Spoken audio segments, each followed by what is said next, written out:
This is Starlink Mini, and it's opening up new ways of operating portable ham radio and providing a more stable and less institutionalized way for preparedness-minded people to stay connected in remote locations or under extreme conditions. Now, it used to be when you were off-grid. You were truly off the grid. No internet, no phone service, no way to reliably reach anyone who didn't have access to ham radio. With a Starlink Mini in your pack, you could pull up apps like Ham2K and log a POTA activation in real time with instant QRZ lookups. You could push your spots out live. You could stay connected to tools like CommStat and JS8 Call that bridge HF radio and the internet for a truly wide emergency communications reach. But there's a catch nobody's talking about enough. Starlink Mini needs power and lots of it. And this is Elon Musk's answer to the power consumption problem. 50 feet of cord and a wall wart. Now that's not realistic when you're in the backcountry, and that's where today's review is coming in. Hey guys, I'm Bob K6UDA and welcome to the K6UDA radio show, the ham radio show your mother warned you about. Today, I'm doing a short-term review of this, the LinkPower battery for Starlink Mini. But before I get deep into the battery review, I want to walk you through how I actually got here, because it actually wasn't a very straight line at all. I started like everybody else does. The stock charger brick and the long cord straight into the wall outlet. And that's fine at home. It's useless anywhere I actually wanted to operate. So the first fix was this Ugreen 130 watt battery that's USB-C charged or USB-C powered. That one actually did get me mobile, but that stock cord 15 meters, just about 50 feet. Running that much cable through this little battery, it didn't cut it.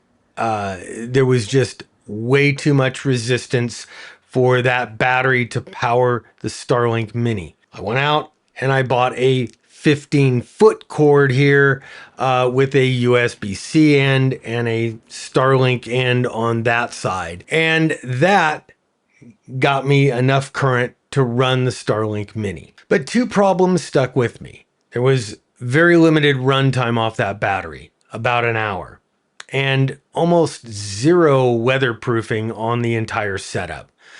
Nothing about this thing was built to sit out in real conditions. So over time, I began scouring Amazon for better battery options, and I found this.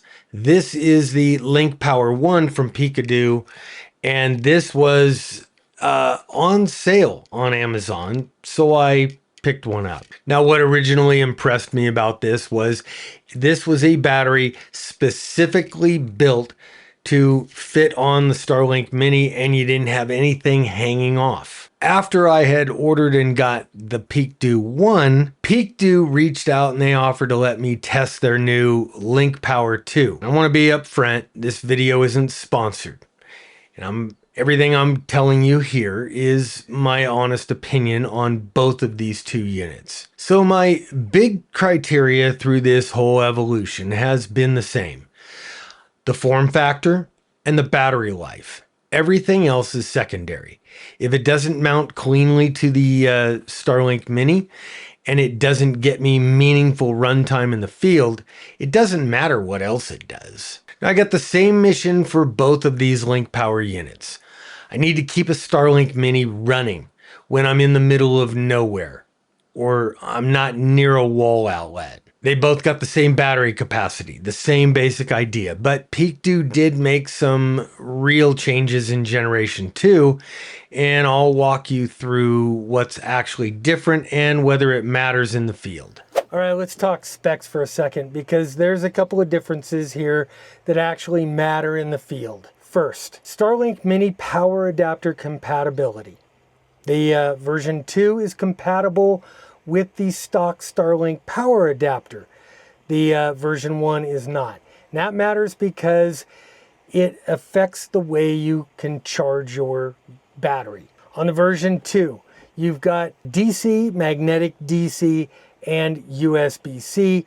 On the version 1, you have only USB-C. Why does that matter? Because if I'm out in the motorhome, at the end of the day or the end of my operational period, I can leave the Starlink sitting outside connected up, and I can run 50 feet of Starlink cable back to my bus, back into a wall outlet in there, and I could charge it up and use it at the same time.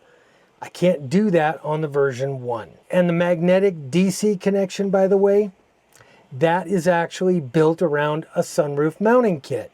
Who would have thought? And that actually makes a whole lot more sense once you know that.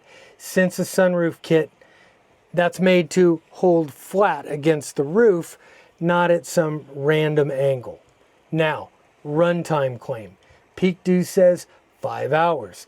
I ran my test. My test said 4 hours. That was my real world test. So let's call it what it is. 5 hours is a marketing number. Plan your operations around 4 hours of use, and you're not going to get cut short, and you're not going to be disappointed. And one last thing, the companion app. I want to be straight with you. I actually think that app is really, really cool. It gives you battery voltage, runtime, all live, all in your hand. It also gives me the ability to schedule charging from the Starlink cable, from the DC cable, which is super, super freaking cool. But it consistently nags you to subscribe. 20 bucks a year, 40 bucks for a lifetime. And when you've just spent north of $250 for the battery, asking me to pay again just to see my own stats on my phone is a freaking hard no for me. Full stop. Guys, it's hot as balls out here, so let's get back to Studio A. Now, I ran a timed battery test on the LinkPower 2. I started at 10:52 a.m. I powered that Starlink Mini continuously. And at 2:30 p.m., 3 hours and 38 minutes later, I ended the test and the unit still showed 10% remaining.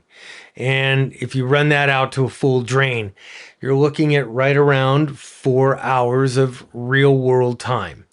Not quite the 5 hours that PeakDo advertises. It's worth noting, I ran most of this test indoors because, man, it was pushing 100 degrees outside, and I didn't want the ambient heat skewing the test numbers. And honestly, I didn't want the 100-degree heat and that battery screwing up my Starlink Mini. Now, after that 3 hours, this unit was hot to the touch, even indoors in controlled conditions. In actual summer heat, I don't know. It may drain faster or it may get hotter.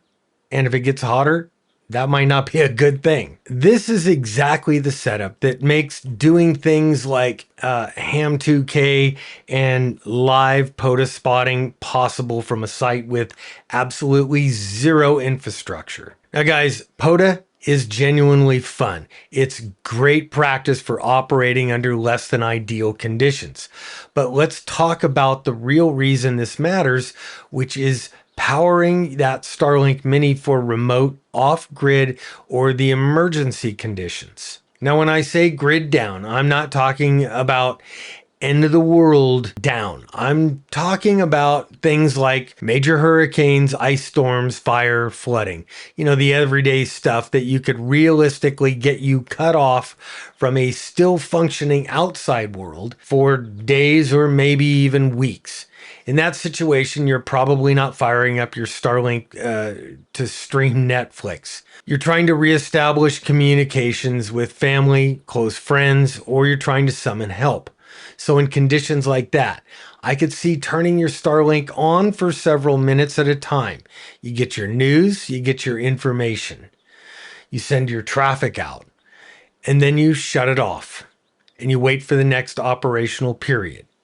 If you run it that way in short bursts instead of that continuous, and I could see this battery lasting realistically several days on a single charge. I've actually put this to use both ways.